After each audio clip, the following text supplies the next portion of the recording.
ಒಂದು ಹಳ್ಳಿಯಲ್ಲಿ ಹಿರಿಯ ರೈತನೊಬ್ಬನು ವಾಸಿಸುತ್ತಿದ್ದ. ಅವನಿಗೆ ತನ್ನ ಹೊಲ, ಗಿಡಗಳು ಮತ್ತು ಮಣ್ಣಿನ ಮೇಲೆ ಅಪಾರ ಪ್ರೀತಿ. ವರ್ಷಗಳ ಅನುಭವದಿಂದ ಅವನು ತಿಳಿದಿದ್ದದ್ದು ಒಂದೇ: ಶ್ರಮಕ್ಕೆ ಯಾವತ್ತೂ ಫಲವಿದೆ. ಈ ನಂಬಿಕೆಯಿಂದ ಅವನು ತನ್ನ ಹೊಲದಲ್ಲಿ ಕಲ್ಲಂಗಡಿ ಬೆಳೆ ಬೆಳೆಸಲು ನಿರ್ಧರಿಸಿದ. ಪ್ರತಿದಿನ ಬೆಳಿಗ್ಗೆ ಸೂರ್ಯೋದಯದ ಜೊತೆಗೆ ಹೊಲಕ್ಕೆ ಹೋಗುತ್ತಿದ್ದ. ಗಿಡಗಳಿಗೆ ನೀರು ಹಾಕುವುದು, ಮಣ್ಣನ್ನು ಸಡಿಲಿಸುವುದು, ಎಲೆಗಳ ಸ್ಥಿತಿ ಗಮನಿಸುವುದು ಅವನ ದಿನಚರಿ. ಕಲ್ಲಂಗಡಿ ಗಿಡಗಳು ದಿನೇ ದಿನೇ ಬೆಳೆದು ಹಸಿರು ಎಲೆಗಳ ಮಧ್ಯೆ ಸುತ್ತಳತೆ ಹೊಳೆದ ಹಣ್ಣುಗಳು ಕಾಣಿಸಿಕೊಂಡಾಗ ರೈತನ ಮನಸ್ಸು ಹರ್ಷದಿಂದ ತುಂಬುತ್ತಿತ್ತು. ಇವು ನನ್ನ ಶ್ರಮದ ಫಲ ಎಂದು ಹೆಮ್ಮೆಪಡುತ್ತಿದ್ದ. ಒಂದು ದಿನ ಚೆನ್ನಾಗಿ ಬೆಳೆದ ಒಂದು ಸಿಹಿ ಕಲ್ಲಂಗಡಿಯನ್ನು ತೆಗೆದುಕೊಂಡು ಮನೆಗೆ ಹೋದ. ಕುಟುಂಬದೊಂದಿಗೆ ಹಂಚಿಕೊಂಡು ತಿನ್ನುವ ಕನಸು ಅವನ ಕಣ್ಣಲ್ಲಿ ಮಿಂಚುತ್ತಿತ್ತು. ಆದರೆ ಆ ಸಂತೋಷ ಹೆಚ್ಚು ದಿನ ಉಳಿಯಲಿಲ್ಲ.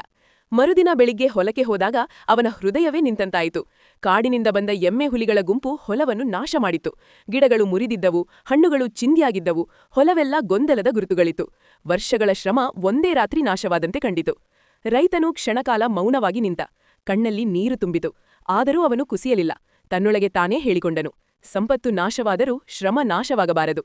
ಅದೇ ದಿನ ಅವನು ಮತ್ತೆ ಹೊಲ ಸ್ವಚ್ಛಗೊಳಿಸಿದ. ಉಳಿದ ಗಿಡಗಳನ್ನು ಉಳಿಸಿಕೊಂಡ. ಮುಂದಿನ ಬೆಳೆಗಾಗಿ ಹೊಸ ಯೋಜನೆ ಹಾಕಿಕೊಂಡ. ಆ ಘಟನೆ ಅವನಿಗೆ ಜೀವನದ ದೊಡ್ಡ ಪಾಠ ಕಲಿಸಿತು. ಸಂಕಷ್ಟ ಬಂದಾಗ ಕೈಬಿಡದೆ ನಿಂತವನೇ ನಿಜವಾದ ರೈತ.